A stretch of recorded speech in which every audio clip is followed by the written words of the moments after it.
Teacher of the Year! Yelped Vivian Martelli from inside the break room. Vivian was one of Jennifer's closest friends at the school. She also taught second grade. She dashed over as Jennifer entered, her huge silver hoops swishing from side to side. Vivian always wore hoops and midi dresses cinched at the waist with a leather belt. "It's the only small part of me," she liked to say, "so I have to show it off." "Hi, Viv," Jennifer cried, surrendering to Vivian's hug with a big smile. "How was your summer?" Jennifer was only 4'11", and Vivian had to stoop to wrap her arms around her.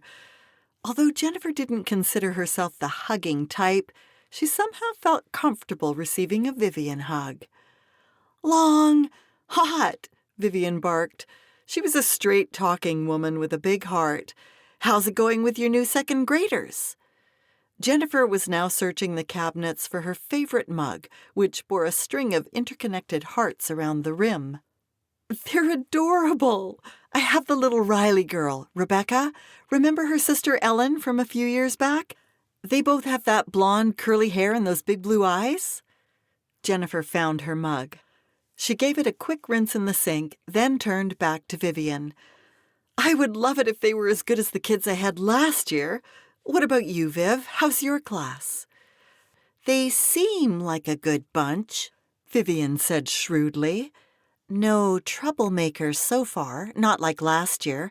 Remember Tommy Burton and how often I had to send him down to the principal's office?" "Oh, I remember Tommy," Jennifer said with a laugh, filling her mug with coffee from the pot.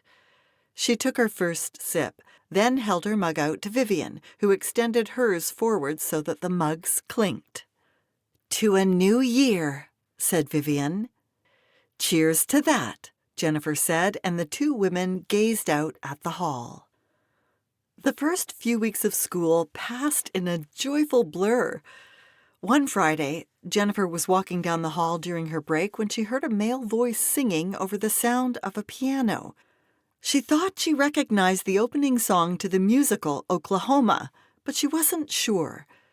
She peeked into the small, dusty music room, which looked more like an oversized storage closet, and spotted the new music teacher absorbed in his playing. Freddie Carson. She'd met him a handful of times so far, when he'd come to collect her students for music class. He was young and athletic, with a head of tousled black curls, and for some reason she couldn't quite put her finger on, he made her uncomfortable. Not wanting to disturb him in his creative endeavor, she stayed silent. As if sensing her there, Freddie paused, turned, and motioned for her to enter. "The famous Miss Donnelly. To what do I owe this pleasure?" Her eyes traveled from his beaming smile to the green velvet bow tie around his neck. She felt oddly queasy and returned her gaze to his face. "My second graders love music," she said awkwardly. "I know, they're so wonderful. Second grade is always a fun bunch. I'd offer you a seat, but I don't have any chairs." He gestured to the tiny cushions on the floor where the kids sat, then patted the bench. "There's a spot for you here." Jennifer felt her face fall, and she struggled to hide her expression. Reluctantly, she walked over to the piano and sat down on the edge of the bench. Freddie's bow tie felt enormous and seemed to pulsate in her peripheral vision. Without knowing why, she shot up, her heart pounding. She shook her head in confusion. A fierce, alien feeling of rage had blossomed in her stomach and vanished just as quickly, like a sea creature afraid of being seen. There was something about that bow tie, the piano, and Freddie's black curly hair, his deep brown eyes that felt deeply sinister to her.